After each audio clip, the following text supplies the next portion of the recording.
Right.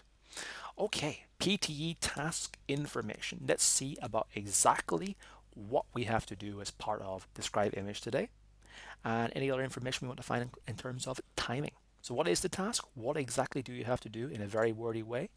It is a long answer item form that evaluates speaking skills and necessitates exams participants to describe an image from an academic source such as a graph, a map, a chart, a table, or even a picture. So it's a long-term style activity. You will have to speak for a fair amount of time about an image, which could be a graph, a map, a chart, a table, or a picture.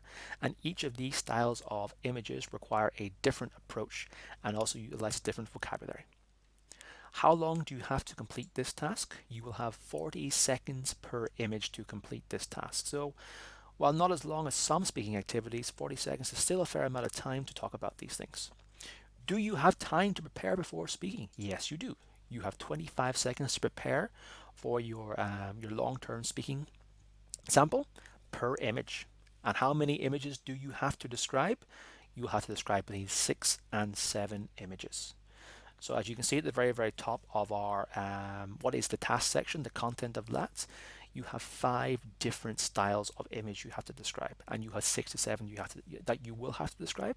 So it is best to plan and prepare for each one of these styles of images so that you're able to cover effectively all the different techniques that are utilized for each of these types of tasks.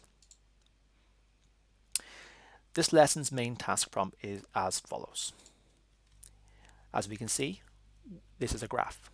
What kind of graph it is, you might have your own ideas. I'm going to go into some more vocabulary about what constitutes different kinds of graph and how we can word them.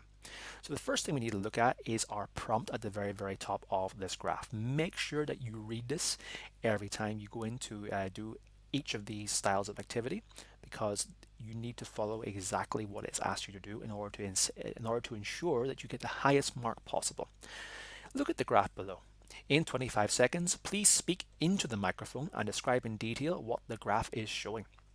You will have 40 seconds to give your response. So remember, you have 25 seconds to plan and you have 40 seconds to give your response. You will see the box on the right hand side will give you a countdown in terms of when you have to begin and also how you start your recorded answer. After all, remember, you're not being tested and assessed by a person, by an examiner. It is all done via PTE's online and computer-based technology. So here's our prompt. Let's move forward with it. So because you're going to be describing graphs as part of this task, it's a good idea to actually get to know about the 3 different graph types that we might have to describe. There may be more, but these 3 are the most common. What do we call the image on the top left hand side with the 3 colored lines? We call this a line graph. So if you have a line graph, please refer to it by its name. The more information we include, the more content that you cover, and the higher marks you will get for that. So make sure you don't just simply say the graph shows. If it's a line graph, please say the line graph shows, the line graph illustrates, the line graph demonstrates. What about the graph to the right of this line graph? What do we call it with the 4 colored columns? Not to give away the name. You probably know what this is. If not, it's a bar chart, referred to by the 5 different columns that we have, and they're called bars. So once again, refer to this as a bar chart if you receive a bar chart. Finally, the circular shape with the different segments down the bottom left-hand side, what do we call that? We call this a pie chart, because after all, it resembles a pie, and the different pieces of pie that you might do, what you might cut when you're making your own pie. So we have a line graph, a bar chart, and a pie chart. Remember these and refer to them in the tests that you will do. So we're going to look at different ways that we can describe line graphs now, because our example, after all, is a line graph we're going to look at today. So when we are talking about the various trends and patterns and lines that we can see as part of a line graph, there is certain vocabulary that we can use in order to try and describe that in an accurate manner. So if we have a look at our 2 lines, so we have our horizontal line on our graph, and we also have our vertical line. So the horizontal line is known as the x-axis. Remember that, it's called the x-axis. And the vertical line is known as the y-axis, So you have a look at our graph here. What is our x-axis telling us? Well, we have numbers: 2001, 2002, 2003, 2004, 2005. They are our years or our dates. How about the y-axis? Well, it gives us our percentage from 0 all the way up to 100%. So we're going to do a bit more practice about how we can label and describe our axis in our later slides. But for now, let's look at some of the vocabulary that we have inside it. When we refer to a trend that is going down, it might go down very, very sharply or steeply, or it might go down in a more gradual way. We refer to that as a decrease. You can call it a decrease. When we refer to a flat line, we can call it steady or standability. The opposite of decrease, when we see an upward trend, we can call that an increase. If we see something going down in a more gradual way, well, we simply use the word gradual before decrease. We can call it a gradual increase. And conversely, we refer to a line that goes up in a gradual way as a gradual increase. What about something that goes up very, very, very dramatically? Well, we can call that a rapid increase, as we can see here in the pink graph, and also a rapid decrease if we refer to that in the purple graph. Now we can see this jaggy shaped one here at the very bottom right hand side of our graph. We refer to those as rapid changes. Now there are different ways that we can refer to these lines, but here's just one idea that we can take. And if you're not familiar with describing a graph with any terminology, then it's best to take maybe one set of vocabulary and utilize that rather than mix yourselves up at first. So if you can, take this when going forward. So we had some of our verbs in terms of our lines. Let's have a look at some more verbs that we can use to describe the various trends. We have going up, beside that going down. We have the degrees of severity or strength in terms of our changes, and as well as our flat line.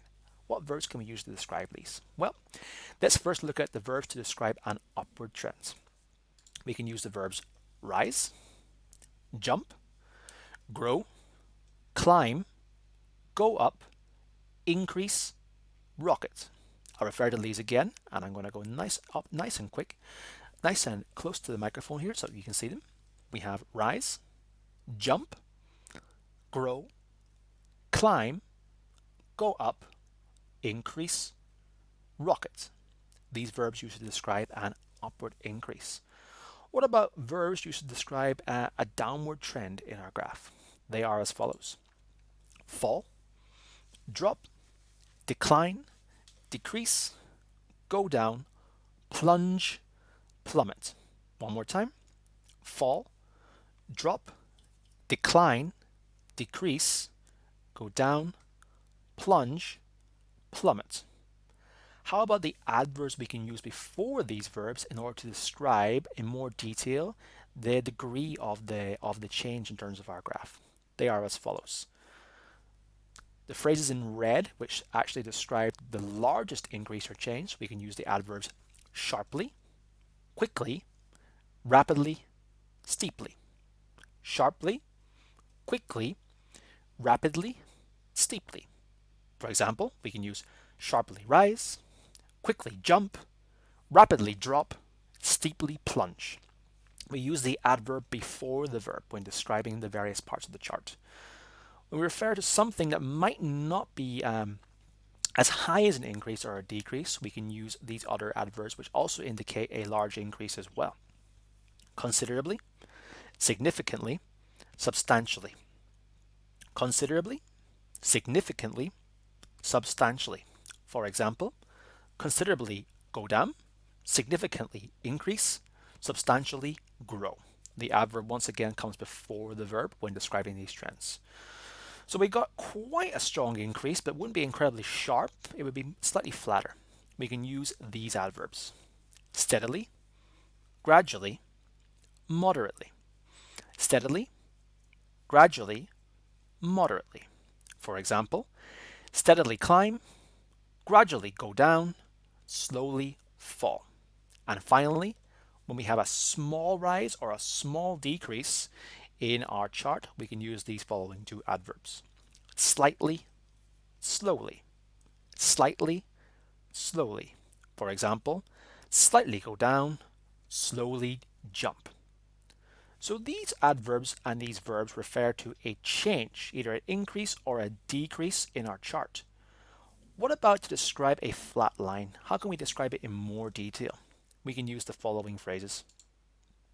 Stay constant, remain steady, maintain stable. Stay constant, remain steady, maintain stable. Now keep in mind that these adverbs, these phrases can also be mixed up. We can say stay steady, we can say remain constant, we can say maintain constant, we can say stay stable. These phrases can be mixed up as long as we use one from the left-hand column and one from the right to refer to our vocabulary for describing charts. So we've taken some of the vocabulary. Hopefully you practice the pronunciation with them as we go along.